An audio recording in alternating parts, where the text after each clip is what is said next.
The air in the bridal suite tasted of imported white lilies and expensive champagne, but to Clara Vance it felt like it was running out.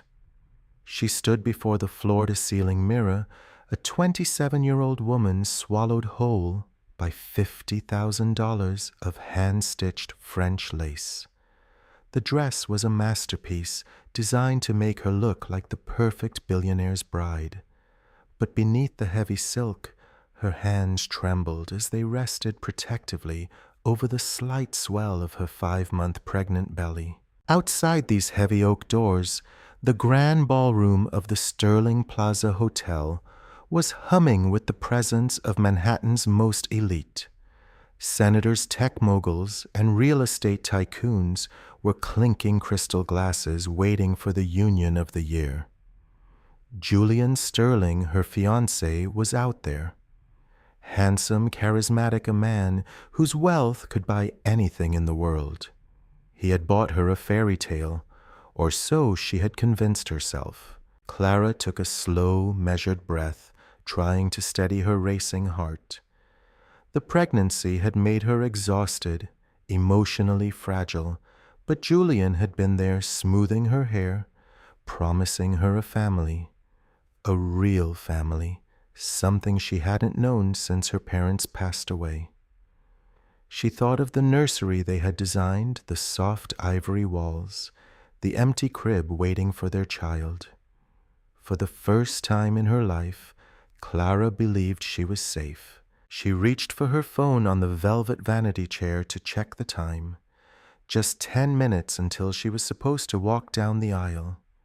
But as she leaned over the heavy door to the adjoining groomsmen's suite, clicked left open just a fraction of an inch. Through the narrow slit, a voice drifted into the quiet room. It was Julian's voice, but not the warm, reassuring tone he used when the cameras were flashing. It was sharp, cold, and dripping with an arrogance that made the blood freeze in Clara's veins. "Relax, David," Julian said, followed by the clink of ice in a glass. "The ink on the prenup is dry. Her trust fund merges with the Sterling accounts the moment she says, 'I do.' It's an airtight acquisition." Clara stopped breathing. Her hand hovered in midair over her phone. Acquisition. "I still don't know how you play the part so well." Another man's voice chuckled. "You actually look like you're ready to play house. What about Victoria? Is she really okay with sharing you with a pregnant wife?" The silence that followed was suffocating. Clara felt a sharp kick in her stomach, a physical reaction to the terror rising in her chest. Julian laughed, a low, dismissive sound. "Victoria knows exactly where she stands. She's the one I come home to when the press goes away. Clara is a necessity. The board wanted stability, a family man. She's quiet, she's refined, and she's naive enough to believe I actually want to hold her hand at those ridiculous prenatal classes." Every word was a physical blow. Clara pressed her back against the mirrored wall, her manicured nails digging into the palms of her hands until they bled. "And the kid?" David asked. "A convenient prop," Julian replied smoothly. "An heir keeps the shareholders happy. Once it's born, we hire the best nannies money can buy. Clara can spend her days hosting charity galas and redecorating the penthouse. She'll have the Sterling name, unlimited credit cards, and a child. She won't ask questions. She's too desperate for love to ever leave." A tear slipped down Clara's powdered cheek, hot and stinging. The room spun. The glittering chandelier above her seemed to sway its light, mocking her stupidity. She had given him everything. Her body, her trust, her fortune, the child growing inside her. To him, it was a transaction. She wasn't a bride. She was a corporate merger dressed in white. She was an incubator for his public relations strategy. The sheer cruelty of it paralyzed her for a moment.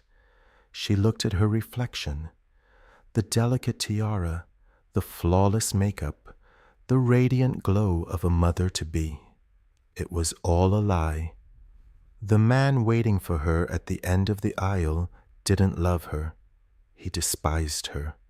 He pitied her. Suddenly, the music outside shifted. The orchestra began playing the opening notes of the bridal chorus. The heavy thrum of the cellos vibrated through the floorboards. It was time. The coordinators would be knocking on her door any second. Panic raw and primal clawed at Clara's throat. She couldn't do it. She couldn't walk out there and smile. She couldn't hand her child over to a man who saw them both as props in his twisted game of power. Moving with a sudden desperate energy, Clara grabbed the edges of her massive skirt. The heavy lace dragged against the carpet like a physical weight trying to hold her back. She didn't look at the mirror again. She didn't grab her phone or her purse. She slipped out the back door of the suite, the one meant for the catering staff. The service hallway was a stark contrast to the bridal suite. It was narrow-lined with exposed pipes and flickering fluorescent lights. The smell of bleach replaced the scent of lilies. Clara ran. Her diamond-encrusted heels clicked frantically against the linoleum floor. Her breath came in short, ragged gasps, her chest burning beneath the tight bodice of the dress. Behind her, she heard the distant sound of her suite door opening. "Clara, 5 minutes," a coordinator called out. A pause. Then louder, a voice tinged with panic. "Mr. Sterling, she's not in here." Clara forced her aching legs to move faster.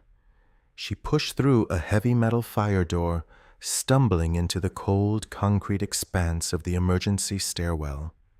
The door slammed shut behind her, cutting off the elegant music, cutting off the billionaire's world. She took 2 steps down the concrete stairs before her ankle twisted. A sharp pain shot up her leg, and Clara collapsed onto the dusty landing. The $50,000 dress pooled around her in the dirt, a crumpled, ruined cloud of white. She pulled her knees to her chest, wrapping her arms protectively around her belly. The adrenaline faded, leaving only a hollow, cavernous agony. She was 27, pregnant, abandoned, and hiding in a stairwell. The tears finally came, not delicate, polite tears, but deep, wretched sobs that shook her entire frame. She buried her face in the expensive lace, trying to muffle the sound of her own breaking heart. She thought she was entirely alone in the dark. She was wrong. The emergency stairwell of the Sterling Plaza was a place the guests in the grand ballroom never saw. It smelled of damp concrete, industrial cleaning supplies, and old iron. For Clara, curled in a miserable ball of tulle and silk, it was the only sanctuary left in the world. Her sobs echoed faintly against the high concrete walls, a tragic soundtrack to the ruin of her life. She was hyperventilating the tight bodice of the gown, restricting her lungs the reality of Julian's words, replaying on a vicious loop in her mind. Asterisk an incubator, a convenient prop, an airtight acquisition. Then a sound cut through the darkness. Not the frantic clicking of high heels or the urgent voices of Julian's security team, but a steady, rhythmic thud. Asterisk thump, thump, thump. Heavy work boots descending the stairs from the floor above, accompanied by the light skipping patter of a child's sneakers. Clara froze.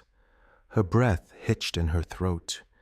She tried to press herself deeper into the corner of the landing, pulling the massive glittering skirt of her dress and desperately hoping the shadows would swallow her whole. She didn't want to be seen. Not like this. Not a ruined weeping bride, a spectacle of pity for whoever was coming down those stairs. "Hold the rail, Maya." A deep, rich baritone voice echoed in the stairwell. It was a voice that held the texture of gravel and warmth slow and unhurried. "Don't rush. The truck isn't going anywhere." "I know, Daddy," a small, bright voice replied, "but I want to see the city lights before we go home. You promised." Clara squeezed her eyes shut, wishing she could disappear. But the footsteps grew louder, closer, until they stopped abruptly, just one flight above her. "Daddy?" The little girl's voice shifted, the playful tone replaced by innocent curiosity. "Why is there a cloud on the stairs?" Clara felt the heat of humiliation burn her cheeks. She slowly lifted her head, her mascara-streaked eyes adjusting to the dim, flickering fluorescent light above the landing. Standing a few feet away, peering through the metal railing, was a little black girl, no older than 6. She was wearing a faded pink corduroy jacket over a uniform skirt, a worn-out backpack slung over one shoulder, and 2 perfectly braided pigtails. Her large dark eyes were wide with wonder as they took in Clara, the sprawling white dress and the sparkling tiara that sat slightly askew on Clara's messy blonde hair. Behind the girl stood her father. Marcus Hayes was a man who belonged to the invisible machinery that kept the Sterling Plaza running. He wore the dark navy uniform of the hotel's maintenance crew, a heavy canvas tool belt strapped around his waist, and scuffed steel-toed boots that had seen years of hard labor. He was tall, broad-shouldered, with a presence that felt solid, grounded like an old oak tree weathering a storm. His skin was the color of rich, dark mahogany, lined slightly at the corners of his eyes from fatigue and long nights. For a long second, the 3 of them just stared at each other. The contrast was almost violent. The billionaire's abandoned bride, covered in diamonds and despair, and the working-class black single father, carrying the quiet dignity of a man who worked with his hands to keep a roof over his daughter's head. Marcus's dark eyes swept over the scene. He didn't gawk. He didn't pull out a phone to take a picture of the weeping high society woman. He took in the torn hem of her dress, the discarded heels, the way her hands gripped her pregnant belly in a defensive posture. He read the fear and humiliation in her posture instantly. "Maya," Marcus said softly, placing a large calloused hand gently on his daughter's shoulder. "Come here, baby. Give the lady some space." But Maya didn't step back. Children possess an instinct for grief that adults try to politely ignore. She let go of the handrail and walked slowly down the last few steps, approaching Clara with the cautious grace of a fawn. "Maya," Marcus warned, his voice low, protective, but not harsh. "It's okay, Daddy," Maya whispered. She stopped just at the edge of Clara's massive skirt. She tilted her head, her bright eyes studying Clara's tear-stained face, the smudged makeup, the trembling lips. "The princess is crying." Clara felt a fresh wave of tears prick her eyes. I'm not a princess, sweetheart." Her voice cracked raw and barely above a whisper. "I'm just a mess." Maya reached into the pocket of her pink jacket. Her small fingers fumbled for a moment before pulling out a slightly crumpled, unopened packet of pocket tissues. She held it out, offering it to Clara like a priceless treasure.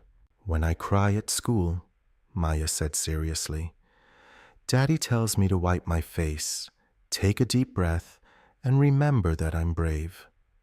"Are you brave?" The pure, unfiltered kindness of the child shattered the last of Clara's defenses. She reached out with a trembling hand, her diamond engagement ring catching the dim light, and took the tissue packet. Her fingers brushed against Maya's small hand. I don't know, Clara choked out. I don't feel brave right now. Marcus stepped down onto the landing. He moved quietly for a man of his size. He didn't ask her what happened. He didn't ask if she was Mrs. Sterling to be, though anyone working in the hotel knew who she was today. He didn't ask why she was fleeing a wedding that cost more than he would earn in 2 lifetimes. Instead, he unzipped his heavy faded blue canvas jacket. It was lined with flannel smelling faintly of motor oil, clean laundry detergent, and hard work. He took it off and knelt down on one knee in the dust, bringing himself to Clara's eye level so he wouldn't tower over her. Without a word, he draped the large, warm jacket over Clara's bare, shivering shoulders. The weight of it was grounding. It hid the expensive diamonds on her neckline. It covered the delicate lace. It was an armor of ordinary, everyday dignity, shielding her from the cold and from the unbearable shame of her own vulnerability. Clara looked up at him, stunned by the gesture. In her world, men like Julian only offered coats when the cameras were watching. Marcus's expression was unreadable stoic, but his dark eyes held a profound, quiet respect. "The concrete is freezing, ma'am," Marcus said, his voice a low rumble that vibrated comfortably in the stairwell. "And it's not good for the baby. You need to get up." It was the first time anyone had spoken to her as a mother today rather than a corporate asset. Before Clara could respond, the heavy metal fire door 3 flights above them slammed open with a deafening crash. "Check the service stairs. She couldn't have gone far in that dress," a man's voice barked. The sound of heavy polished dress shoes began pounding down the stairs. It was Julian's private security detail. Panic seized Clara. Her eyes widened in absolute terror. "No," she whispered, grabbing the lapels of Marcus's worn jacket. "Please, they can't find me. He can't find me." Marcus looked up at the stairs, listening to the descending footsteps. He looked back down at the terrified pregnant woman clutching his coat. In a split second, a silent decision was made. He didn't owe this wealthy woman anything. Helping her meant risking his job, his livelihood, the only thing keeping food on the table for Maya. But Marcus Hayes was a man who understood what it meant to be backed into a corner with nowhere to go. And he was a father. He saw a mother terrified for her unborn child. Marcus stood up, his massive frame shielding Clara from view. He scooped Maya up into his left arm, settling her effortlessly against his hip. With his right hand, he reached down to Clara. His hand was huge, scarred from tools, rough with calluses. It was the complete opposite of the manicured soft hands of the men in the ballroom. "Can you walk?" he asked, his tone shifting from gentle to authoritative. It wasn't a request. It was a lifeline. Clara looked at his hand. It was the only real thing she had seen all day. With a sharp intake of breath, she placed her small, trembling hand into his. His grip was firm, pulling her up from the concrete floor with ease, ignoring the 50 pounds of silk she dragged with her. "Take off the shoes," Marcus ordered quietly. "They're too loud." Clara kicked off the $5,000 crystal heels, leaving them abandoned on the dusty landing. "Through here," Marcus said, pushing open a small, unmarked utility door just behind the stairwell. "Stay quiet. Let me do the talking." The underbelly of the Sterling Plaza was a labyrinth of exposed pipes, humming generators, and fluorescent lights that cast a sickly pale glow.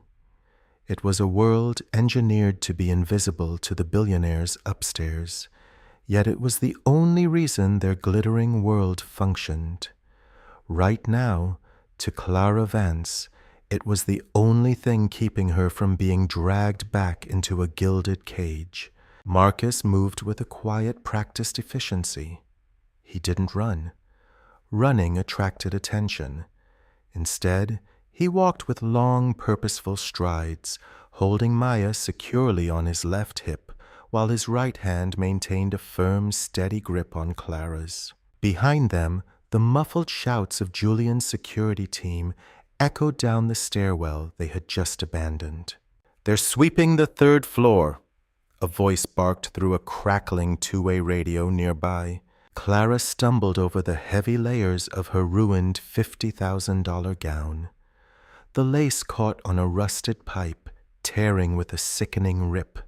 She gasped a sound of pure panic. But Marcus didn't miss a beat. He stopped, reached down with his calloused hand, and yanked the snagged fabric free with a sharp tug, ruining the designer hem completely. "Leave it," he said, his voice a low, calming rumble. "It's just fabric. Keep moving." They ducked into the industrial laundry room. The air here was thick with humidity, smelling of heavy bleach and industrial detergent. Towering carts of soiled linens from the hotel's penthouses formed a maze. Marcus led them deep into the center of the room, pulling Clara behind a massive stack of neatly folded white towels. "Get down," he whispered, pressing a finger to his lips. Clara sank to the damp tile floor, pulling her knees to her chest. Marcus's heavy flannel-lined jacket enveloped her, a stark, dark contrast against the pristine, ruined white silk of her dress. Her bare feet were freezing, covered in dust from the concrete stairs. She wrapped her arms around her stomach, feeling the slight flutter of her baby moving. The stress was taking its toll. Her chest tightened, and a wave of dizziness washed over her. Maya, still in her father's arms, leaned down and touched Clara's shoulder. The little girl's dark eyes were solemn, completely unfazed by the tension. "Daddy knows all the secret doors," Maya whispered, her breath smelling faintly of strawberry lip balm. "We play hide-and-seek here sometimes. The bad men won't find us." Clara looked up at Marcus. He was standing perfectly still, his broad back to them, peering through a gap in the linen carts. The muscles in his jaw were tight, his dark eyes tracking the shadows near the doorway. He was a man who worked with his hands, a man society often looked right past. Yet, in this moment, he possessed a quiet, commanding authority that Julian Sterling could never buy. Footsteps clattered into the laundry room. 2 men in sharp black suits, earpieces curled tightly around their ears. "Check the back," one of them ordered. "Mr. Sterling said she doesn't have a phone or her purse. She can't get far. The exits are blocked." Clara stopped breathing. She squeezed her eyes shut, terrified that the frantic beating of her heart would give them away. If they found her, Julian would spin the narrative.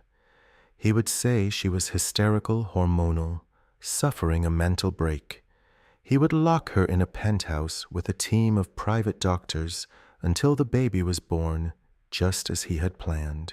Suddenly, Marcus shifted. He reached to the wall beside him and flipped a heavy breaker switch. Instantly, the massive industrial washing machines roared to life, a deafening mechanical thunder that shook the floor tiles. The security guards jumped, cursing at the sudden noise.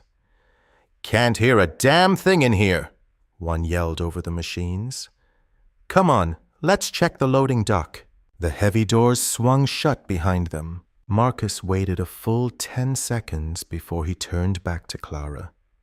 He didn't smile, but the tension in his shoulders eased slightly. "They're moving to the east exit.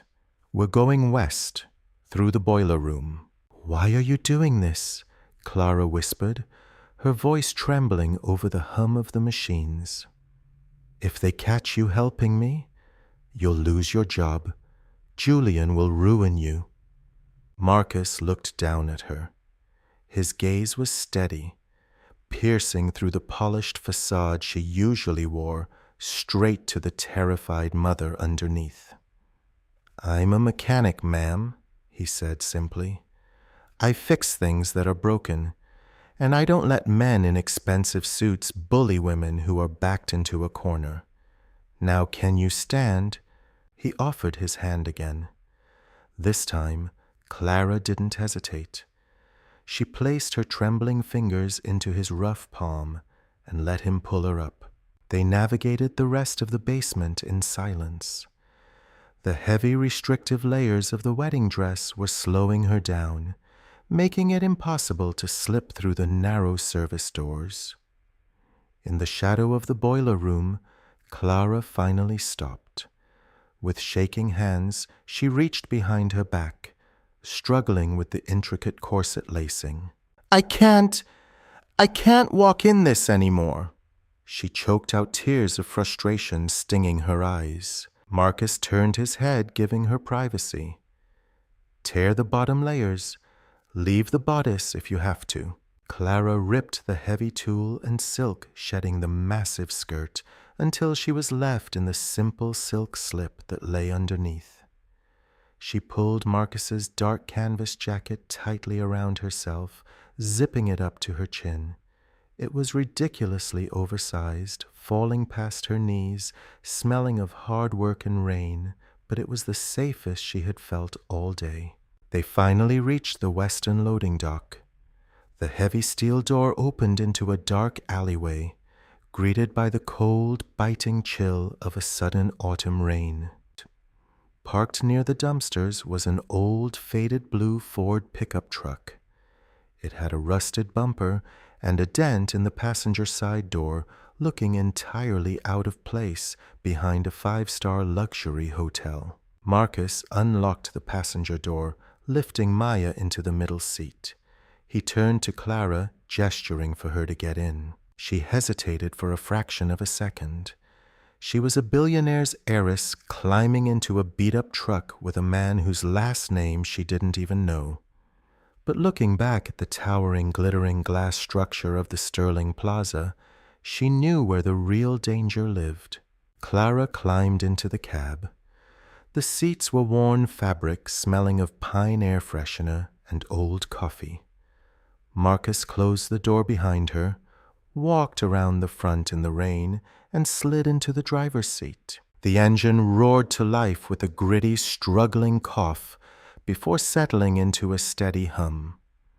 Marcus shifted the truck into gear, navigating the narrow alley without turning on the headlights until they were safely merged onto the busy, rain-slicked streets of Manhattan. Clara leaned her head against the cold glass of the window.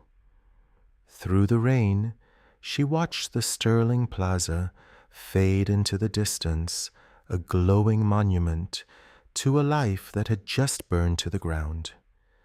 She pulled the collar of the worn jacket closer to her face. Beside her, Maya had already fallen asleep, her small head resting against her father's arm. Marcus drove in silence, his eyes fixed on the road, offering no judgment, asking no questions. For the first time in 27 years, Clara Vance had absolutely nothing, and for the first time, she could finally breathe. The smell of cheap, strong drip coffee was the first thing that pulled Clara from the heavy, dreamless sleep of pure exhaustion. She opened her eyes, blinking against the harsh morning light filtering through cheap, slatted plastic blinds. It took her a long, terrifying moment to remember where she was. She wasn't in her silk-sheeted king bed in the Upper East Side penthouse. She wasn't on a private jet to a honeymoon in the Maldives. She was lying on a lumpy brown corduroy sofa in a cramped, meticulously clean living room. The walls were painted a faded off-white, decorated only with a few framed crayon drawings and a school photograph of Maya smiling brightly with a missing front tooth. The sound of traffic outside was loud, the rhythmic rumble of an elevated train passing by, shaking the floorboards slightly. It was a working-class neighborhood in Queens, a world away from the silent, insulated wealth she had known her entire life. Clara sat up slowly, wincing as her muscles ached. She was still wearing the silk slip of her wedding dress, hidden beneath Marcus's heavy work jacket. On the small wooden coffee table in front of her sat a clean, folded gray t-shirt and a pair of worn but freshly laundered sweatpants. On top of them was a yellow sticky note. Showers down the hall. Take your time. The handwriting was neat, sharp, and masculine.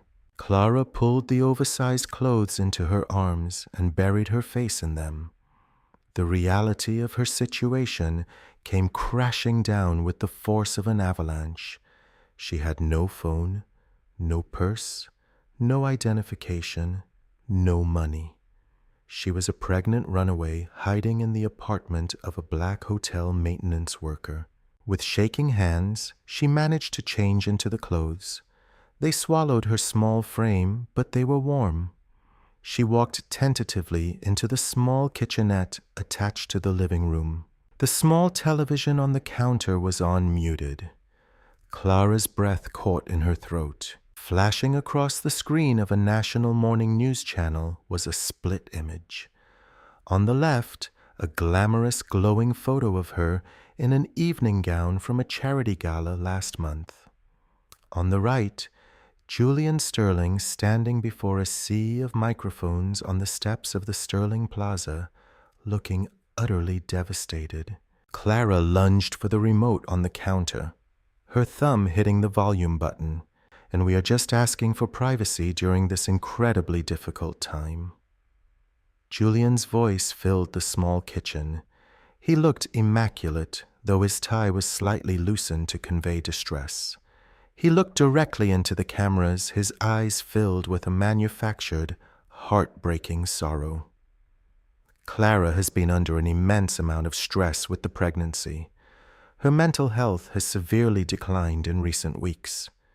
Her disappearance from the venue was a tragic hormonal episode. My only concern is finding her and our unborn child and getting her the psychiatric help she desperately needs. The banner at the bottom of the screen read in bold red letters, * billionaire bride missing. Husband pleads for return of unstable heiress. Clara backed away from the television, a hand flying to her mouth to stifle a sob. He was brilliant, and he was pure evil. By framing her as mentally unstable, Julian had completely discredited anything she might say. If she went to the police, if she went to the press and told them he only wanted her trust fund and the baby as a prop, she would sound like a paranoid, hysterical pregnant woman. He had trapped her without even laying a hand on her. Clara rushed to a small landline phone mounted on the kitchen wall. She dialed the number to her private bank concierge, her fingers slipping on the plastic buttons. "Vance Trust. How may I direct your call?" a polite voice answered. "This is Clara Vance. I need to access my emergency funds immediately. My account number is Miss Vance." The operator's tone shifted instantly to one of rigid protocol. "I'm sorry, ma'am. We received a legal mandate this morning from your power of attorney, Mr. Julian Sterling, citing a medical emergency.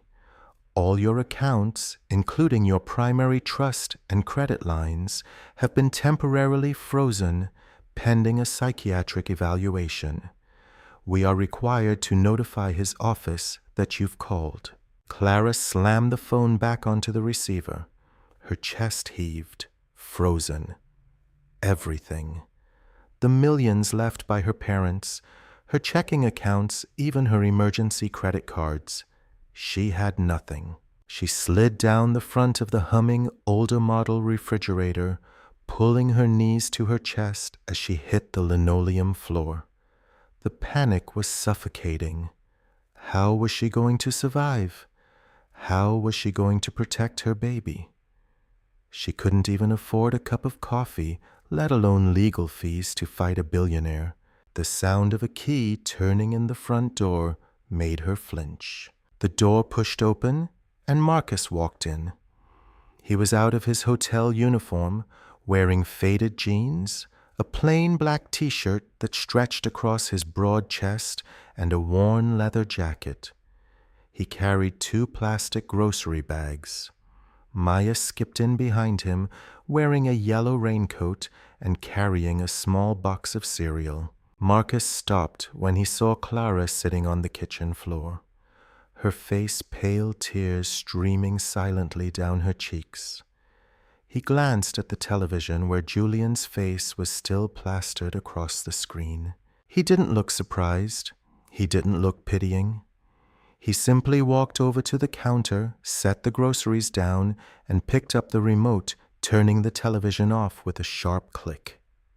The sudden silence in the apartment was deafening. "They suspended my accounts," Clara whispered, her voice cracking. She didn't know why she was confessing this to him, but he was the only anchor she had left. "He told the world I'm crazy. If I go out there, he'll lock me in a hospital. He'll take my baby. I have no money. I have nowhere to go." The shame burned her throat. She, a woman who had never looked at a price tag in her life, was sitting on the floor of a stranger's cheap apartment, utterly destitute. Maya peeked around her father's legs. She walked over to Clara, holding out the box of cereal. "We got the one with the marshmallows," the little girl said softly. "Daddy says you need to eat for the baby. Babies like marshmallows." Clara let out a wet, broken laugh, taking the box from the child's small hands. "Thank you, Maya." Marcus began unpacking the groceries. Milk bread eggs, fresh fruit, simple things, real things. "You can't stay here forever," Marcus said. His voice was not unkind, but it was pragmatic, grounded in the reality of a man who couldn't afford illusions. He's got money, which means he's got reach.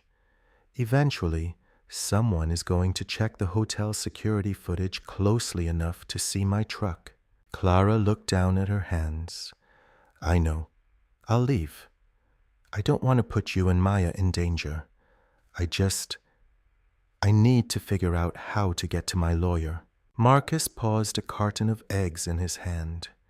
He looked down at the fragile, terrified woman wearing his oversized gray shirt. He knew what men like Julian Sterling were capable of. He knew how the wealthy chewed up the vulnerable and spit them out. He had seen it 100 times working in the shadows of their hotels. "I didn't say you had to leave today," Marcus said quietly. He placed the eggs in the fridge and closed the door. He looked at Clara, his dark, tired eyes holding a fierce, protective dignity. "You're safe here. Nobody is looking for the billionaire's wife in a walk-up in Queens. You rest. You eat. You figure out your next move.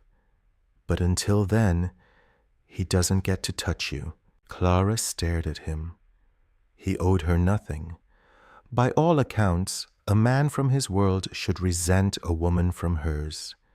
Yet here he was, offering the very thing the billionaire had denied her a safe place to breathe. For the first time since she put on that wedding dress, Clara didn't feel like a prop. She felt like a human being.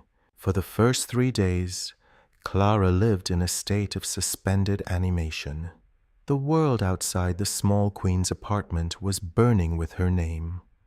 Every news channel, every tabloid, every social media feed was dominated by the tragic tale of the billionaire's missing, unstable bride. Julian was playing the grieving, concerned fiancé to perfection, offering $1 million reward for information leading to her safe medical return. But inside the faded walls of Marcus Hayes's home, there was only a quiet, steady rhythm of life. It was a world Clara had never known. In the Vance estate, and later in Julian's penthouse, silence was a luxury bought with thick soundproofing and a staff trained to be invisible. Here, silence didn't exist. There was the rumble of the radiator, the distant wail of sirens, and the heavy footsteps of neighbors upstairs. Yet, it was the most peaceful place Clara had ever been. On the fourth afternoon, Clara was standing at the small kitchen counter, clumsily attempting to chop carrots for a stew. She had insisted on cooking dinner. It was a meager offering, the only way she knew how to repay a man who had risked his livelihood to shelter a stranger. She was wearing a pair of Marcus's gray sweatpants and a faded college t-shirt, her blonde hair tied up in a messy knot.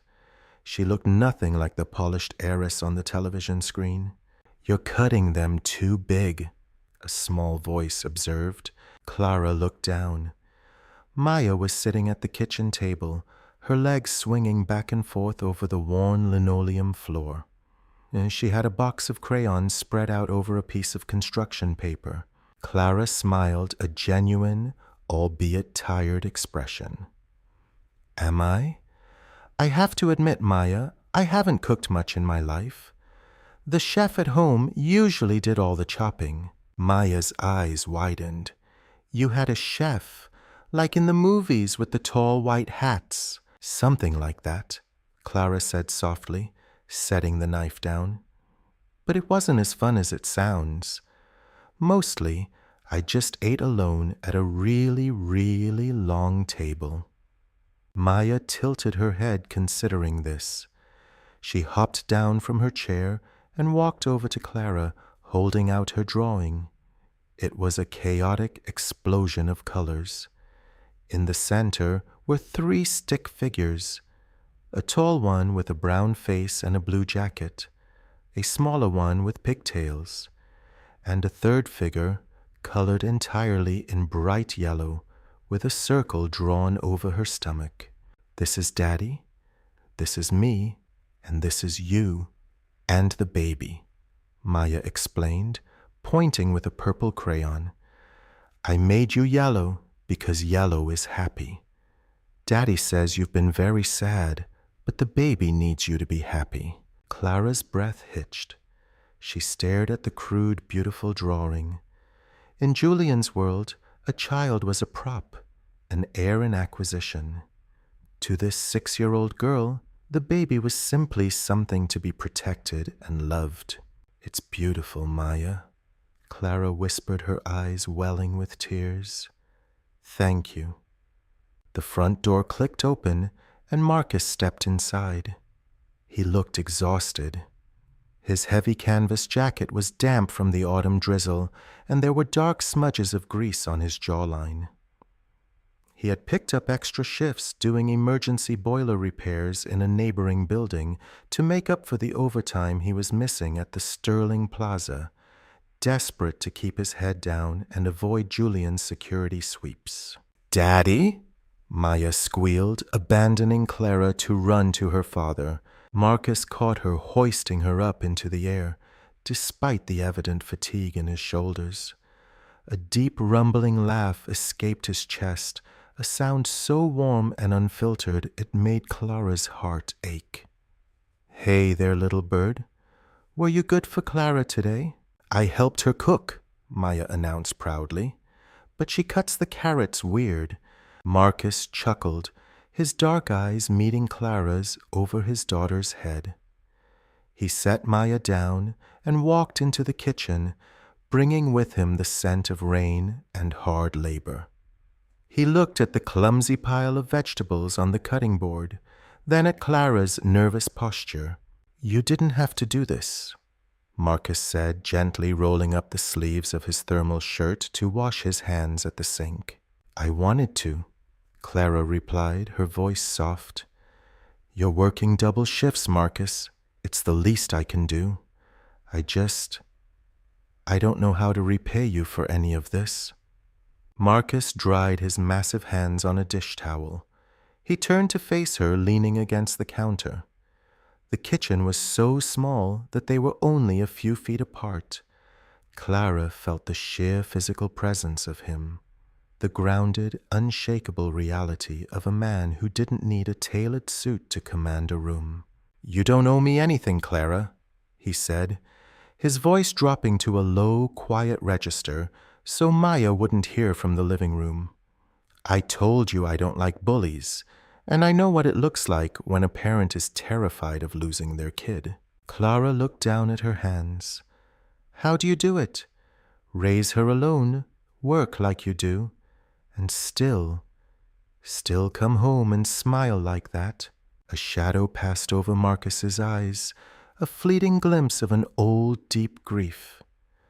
"Maya's mother passed away when she was 2, breast cancer." He said it factually, but the weight of the loss was palpable in the small room. "When she died, I thought the world was over. I was angry. I was broke. But then I'd look at Maya in her crib, and I realized I didn't have the luxury of falling apart. You do what you have to do to make them feel safe. That's the job." Clara looked at him, truly looked at him. Julian had millions of dollars, board seats and political influence, but he was hollow. He was a man made of mirrors and greed. Marcus Hayes had calloused hands, a dented truck, and a small apartment, but he possessed a wealth of character that Julian could never comprehend. He had dignity. He had honor. "Julian told me I was weak." Clara whispered, her hand instinctively resting on her pregnant belly. "He said I was too fragile to survive without his infrastructure. He convinced me that I needed him to be a mother." Marcus stepped slightly closer. He didn't reach out to touch her.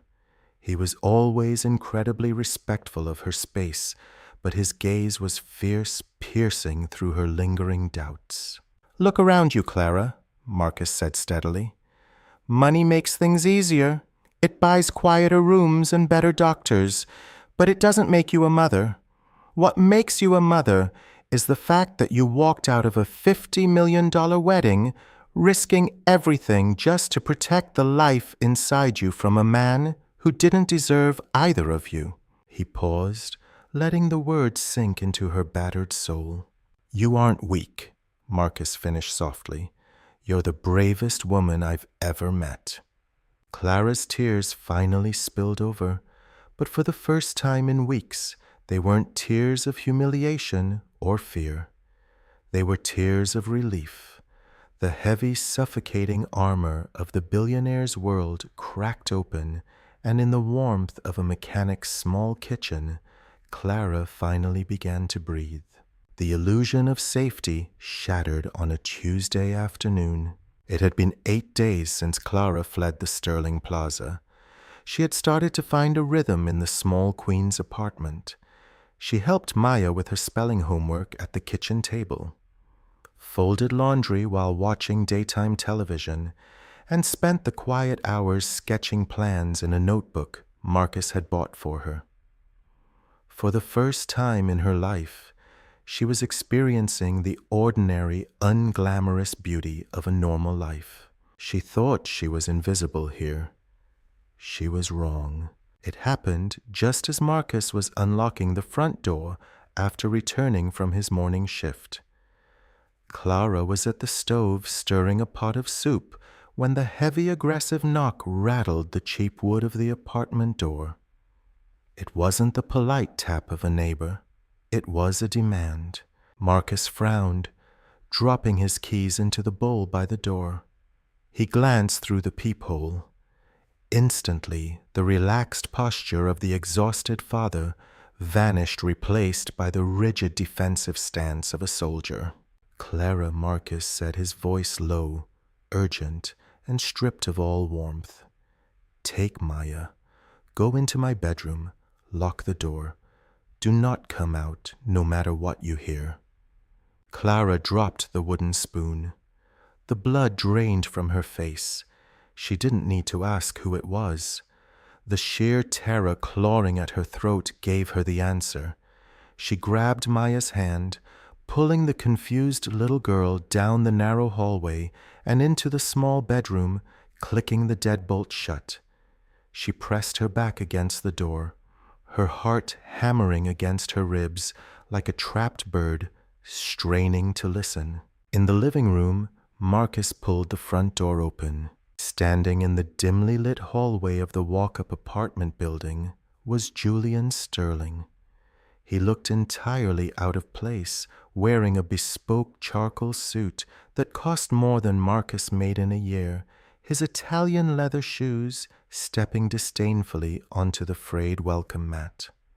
Flanking him were two massive men in dark suits, private security. Julian didn't look angry. He looked profoundly annoyed, like a king forced to step in mud. "Mr. Hayes, isn't it?" Julian said smoothly, his eyes sweeping over Marcus's faded t-shirt and work boots with thinly veiled disgust.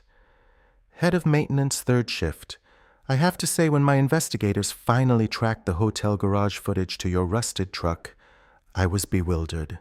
I thought my fiancée had been abducted. Instead, I find out she's playing house in a slum." Marcus didn't move. He filled the doorway, his broad shoulders practically touching the frame. He didn't shrink under the billionaire's arrogant gaze. "There's no one here for you to see. You need to leave." Julian let out a short, hollow laugh. "Don't play the noble savage with me, Hayes. I know she's in there. I have a court order declaring Clara mentally unfit to care for herself, signed by a judge I play golf with. I have an ambulance waiting downstairs with a psychiatric team ready to escort her back to the private facility where she belongs." Julian took a step forward, expecting Marcus to step aside out of sheer conditioned subservience to wealth. Marcus didn't budge an inch. His expression remained utterly stoic, but his dark eyes turned dangerously cold. "I said you need to leave." Julian's smirk faltered.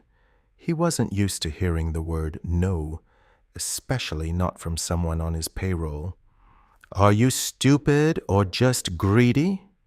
Julian reached inside his tailored jacket and pulled out a sleek black checkbook. "How much do you want? 50,000, 100, name your price, Hayes. Take the money, step out of the doorway, and you can buy yourself a way out of this pathetic excuse for an apartment." Behind the locked bedroom door, Clara clamped a hand over her mouth, tears streaming down her face. This was it. This was how Julian always won. He bought people. He bought silence. He bought loyalty. $100,000 was life-changing money for a single father in Queens. Why would Marcus protect her? Why would he risk his daughter's future for a woman he barely knew? In the living room, a heavy, suffocating silence fell. Marcus looked at the checkbook, then looked back up at Julian. His voice, when he finally spoke, was a low, steady rumble that vibrated with absolute, immovable dignity. "Put your money away, Mr. Sterling. It can't buy what you're looking for here." Julian's jaw tightened. "You are harboring a mentally unstable pregnant woman. If you don't step aside, my men will move you aside. Then I will have my lawyers bury you so deep you won't ever see daylight. I'll make sure you're fired, evicted, and bankrupted. You'll lose everything, including that little girl of yours." It was the wrong threat to make. Marcus stepped forward, crossing the threshold of his apartment, forcing Julian to instinctively take a step back. The sheer physical presence of the black mechanic dwarfed the billionaire. The air in the hallway crackled with explosive tension. Marcus wasn't a man who fought with lawyers or bank accounts. He was a man who had fought for his survival every day of his life. "You threaten my daughter again?" Marcus said, his voice dropping to a terrifying, deadly calm. "And you won't have to worry about lawyers. You're on my floor now, in my neighborhood. Your money means absolutely nothing here." Julian swallowed hard, his eyes flicking nervously to his security guards. The two massive men were tense, assessing Marcus, realizing that moving this man would require a level of violence that would cause a public scene they couldn't control in a crowded apartment building. "This is my home," Marcus continued, his eyes locked onto Julian's pale face. "And the lady isn't going anywhere with you. If you want her, you'll have to go through the courts like everyone else. But if you try to drag her out of here against her will, I swear to God, I will throw you down that staircase myself." Julian stared at him, a mixture of rage and disbelief twisting his aristocratic features. He was being humiliated by a janitor. He pointed a manicured finger at Marcus's chest. "You're a dead man, Hayes. And she's coming back to me. It's only a matter of time. She has no money, no power, and nowhere to hide. When the reality of living in this filth hits her, she'll come crawling back to the penthouse." Julian turned sharply on his heel, his expensive shoes clicking furiously against the cheap linoleum as he and his guards retreated down the hallway. Marcus stood in the doorway watching them until they disappeared down the stairs. Only then did he exhale the tension slowly draining from his massive frame. He turned around, closing the door and locking the deadbolt. He walked down the hallway and knocked gently on the bedroom door. "Clara, it's me. He's gone." The door unlocked, and Clara practically fell out of the room, her face pale, her whole body shaking. She looked up at Marcus, a man who had just thrown away a fortune and risked his entire life to stand between her and a monster. "Why?" she choked out, grasping the fabric of his shirt. "Marcus, why didn't you take the money? He's going to ruin you." Marcus reached out his large hands, gently gripping her shoulders to steady her trembling frame. He looked down into her terrified eyes, his own filled with a fierce, unwavering protectiveness. "Because a man's dignity isn't for sale," Marcus said softly. "And neither are you. Now stop shaking. We've got work to do. We're going to fight him." The morning after Julian's visit, the atmosphere in the small apartment shifted. The lingering scent of fear was gone, replaced by a cold, sharp clarity. Clara sat at the kitchen table, a cup of black coffee cooling in front of her. She was wearing Marcus's faded gray sweatshirt, her blonde hair tied back, her posture rigid. She wasn't shaking anymore. Marcus was sitting across from her, his massive hands wrapped around his own mug. He had called in sick to the hotel, taking an unpaid day off to make sure Julian didn't send his security team back. "He thinks he can starve me out," Clara said, her voice steady, stripped of the naive girl who had put on that wedding dress. "He froze my accounts to make me desperate. He filed the incompetency petition to make me voiceless. He thrives on isolation. That's how men like him win." Marcus watched her closely. "So, how do you beat a man who owns the board?" "You change the game," Clara replied, her eyes meeting his. "Julian's entire empire is built on the Sterling Vance merger. The shareholders only backed him because my family's trust provided the liquidity to cover his massive debts. He needs my signature to finalize the transfer of my assets. Without it, he's over-leveraged. He's bankrupt. But he has the judge," Marcus pointed out quietly. "If they declare you unfit, he gets power of attorney. He signs for you." Clara took a deep breath. "Then we don't let it get to a judge. We drag him into the light before he can lock the courtroom doors." She looked down at her hands. "I need to make a phone call. Not to a bank. To the only person in New York who hates Julian Sterling more than I do." An hour later, Marcus parked his beat-up blue truck outside a sleek glass-fronted diner in downtown Manhattan. It was neutral ground. Clara sat in a booth near the back, wearing a simple, inexpensive black maternity dress Marcus had bought for her from a local discount store. She wore no makeup, no jewelry. She didn't need them. Marcus sat beside her, his broad shoulders shielding her from the main window. He was a quiet, immovable force. A woman in a sharp crimson power suit walked into the diner. Eleanor Wright was a ruthless corporate litigator and Clara's late mother's oldest friend. She had boycotted the wedding, openly calling Julian a parasite. Eleanor slid into the booth opposite them.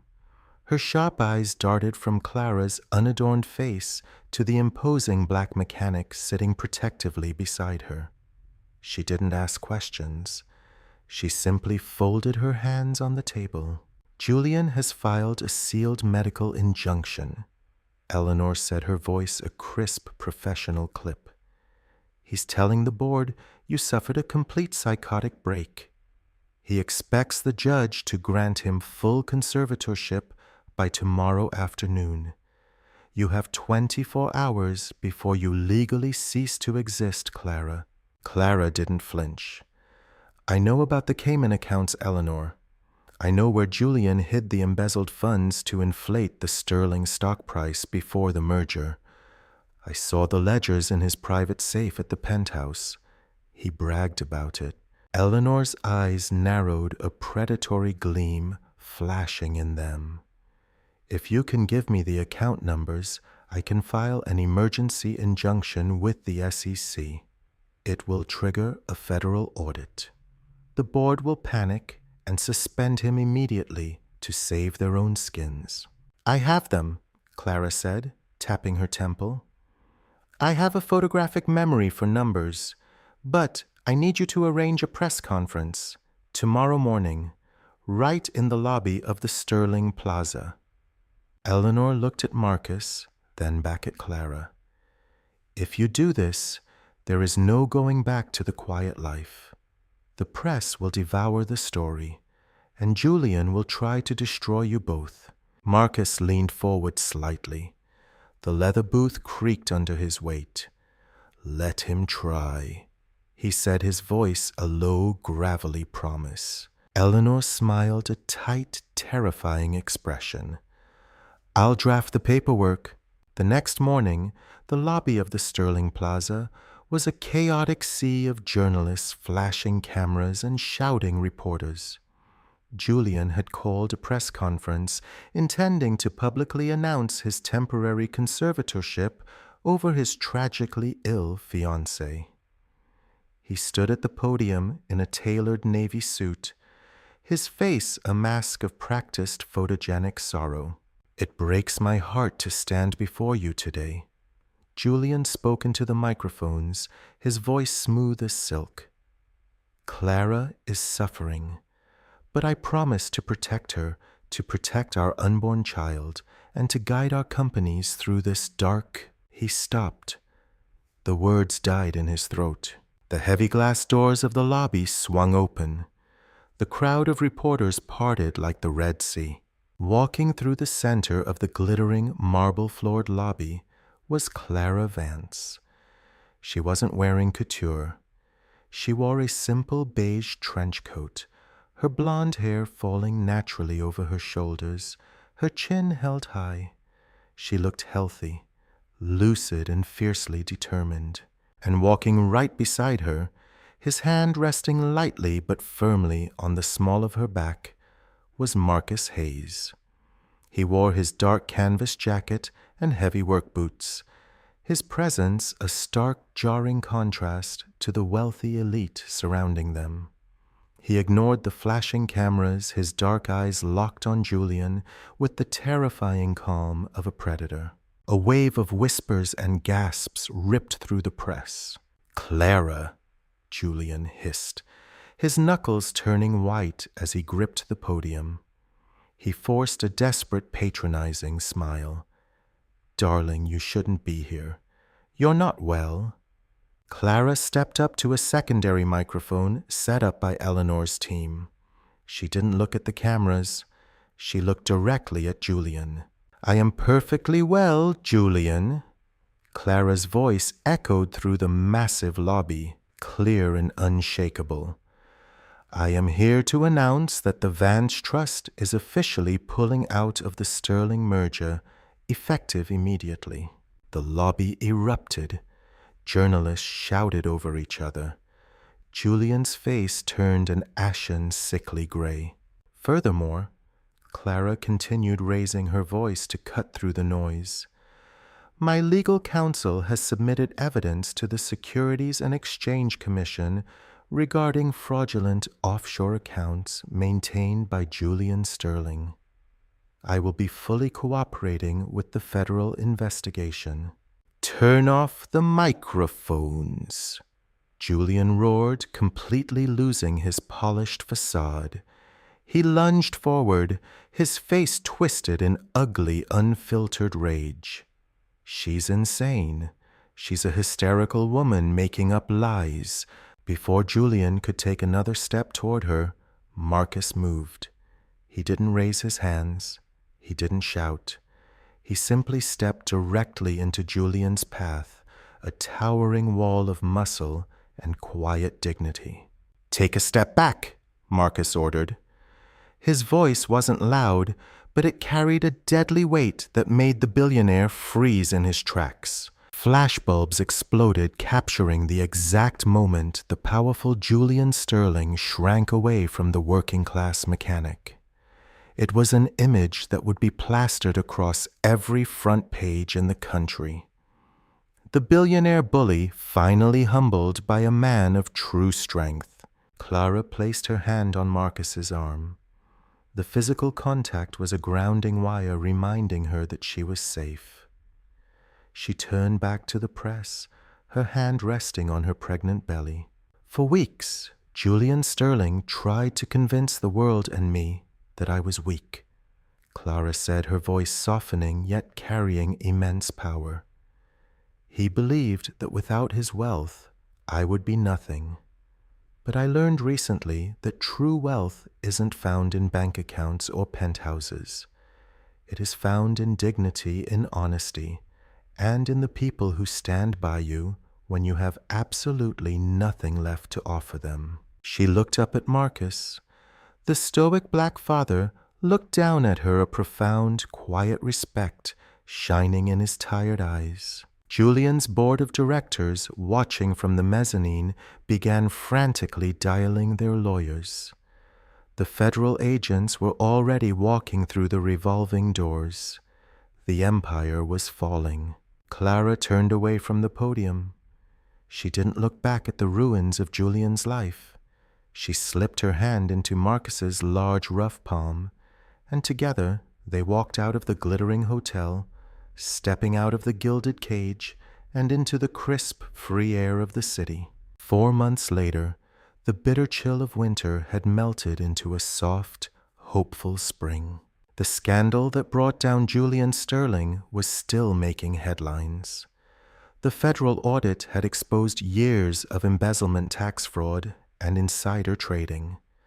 Julian was stripped of his CEO title. His assets were seized, and he was currently awaiting trial under federal indictment. The man who had once tried to lock Clara away in a psychiatric ward was now facing years in a federal penitentiary. But Clara rarely watched the news anymore. Her world had entirely shifted. Once the Vance Trust was unfrozen and returned to her control, Clara had made a decision that shocked her financial advisors. She sold the Upper East Side penthouse, liquidated the massive echoing estate in the Hamptons, and bought a beautiful historic brownstone in a quiet tree-lined neighborhood in Brooklyn. It had a small backyard, creaky hardwood floors, and a wide front porch.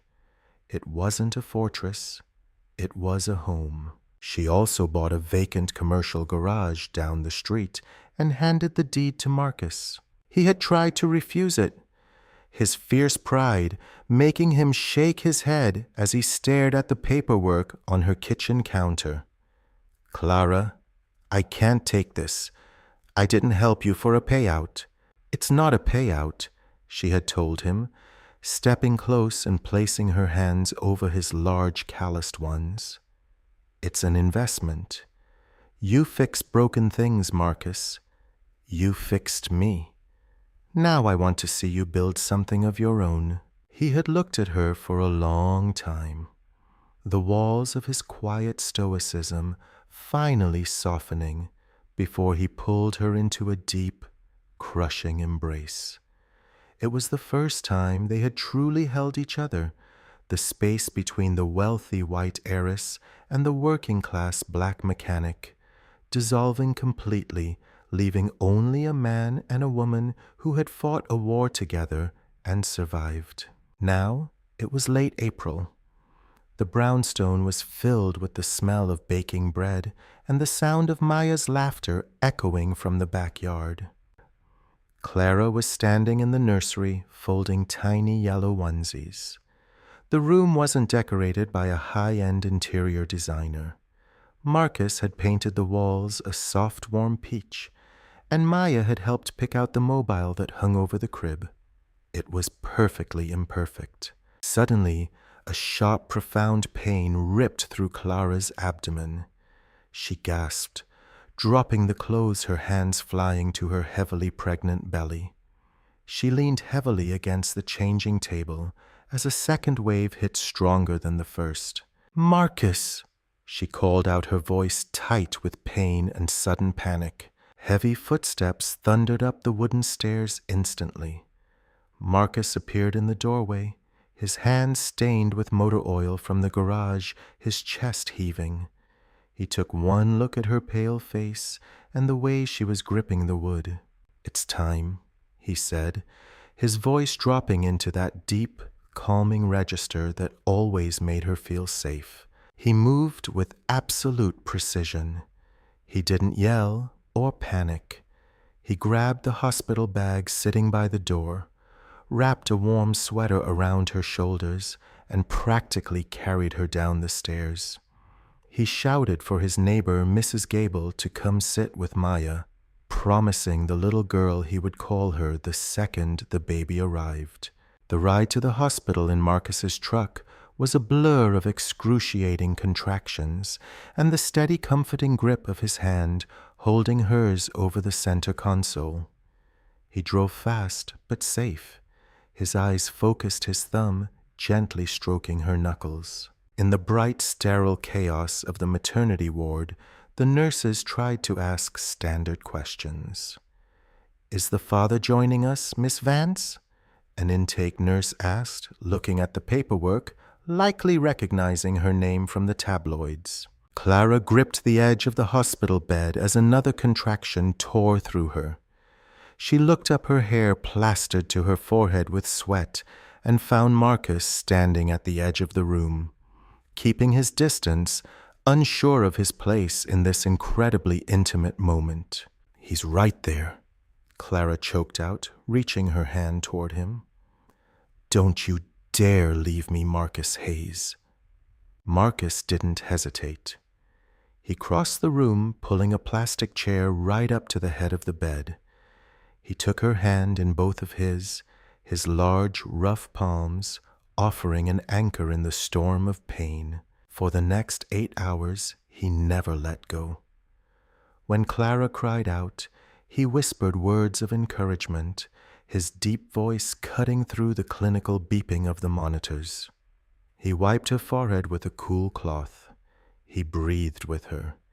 He was the absolute embodiment of strength and tenderness. Just before dawn, The piercing, beautiful cry of a newborn baby filled the room. Clara collapsed back onto the pillows, weeping tears of pure, unadulterated joy. The doctor placed a tiny, squirming bundle wrapped in a warm blanket onto her chest. A little boy, healthy, perfect, and completely safe. Marcus let out a breath that sounded like a sob. He leaned his forehead against the edge of Clara's pillow, his broad shoulders shaking slightly with relief. "Look at him, Marcus," Clara whispered, her voice raw. Marcus lifted his head, his dark eyes brimming with unshed tears. He reached out with one massive scarred finger, and the tiny baby instantly wrapped his microscopic fist around it. The contrast was breathtaking, the tiny, fragile new life holding on so tightly to the rough, hardened hand of a man who knew exactly how to protect it. "He's beautiful, Clara," Marcus whispered. "His middle name is Hayes," Clara said softly, looking up into his eyes. "If it wasn't for you, neither of us would be here. You saved my life." Marcus shook his head slowly, a gentle, reverent smile touching his lips. He leaned down, pressing a soft, lingering kiss to Clara's damp forehead. "No, Clara," he murmured, his voice thick with emotion. "You saved ours." Later that afternoon, the door to the recovery room clicked open. Maya walked in holding a slightly crumpled bouquet of yellow daisies, looking nervous and excited. She tiptoed up to the side of the bed, her eyes wide as she peered over the edge of the blanket at the sleeping infant. Clara smiled, shifting slightly to make room. "Come here, big sister. Meet your new baby brother." Maya beamed carefully, climbing up onto the edge of the mattress. Marcus stood behind them, his large hands resting protectively on the backs of the chairs. The afternoon sun filtered through the hospital blinds, casting a warm golden glow over the room. It wasn't a billionaire's fairy tale. There were no imported chandeliers, no $50,000 dresses, no camera flashes, and no lies. It was a mechanic in a faded shirt, a little girl with a missing tooth, a mother who had fought through hell, and a baby born into absolute safety. It was a family, and it was exactly where Clara Vance was always meant to be.